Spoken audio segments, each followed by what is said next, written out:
Здравейте, аз съм Ивона и съм специалист по терапевтичен педикюр в Ортоцентър 2.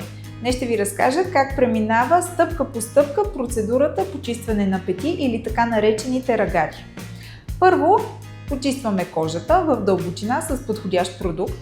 След това дезинфекцираме и в случая използваме суха техника, т.е. нямаме ваничка, в която да накисваме стъпалата предварително, а използваме подходящ кератолик, който омекотява кожата и я затваряме с фолио за по-голям парников ефект. Съответно, след като кожата омекне, премахваме твърдата роговата част с еднократно левзие скалпел и с длето почистваме пукнатините в дълбочина.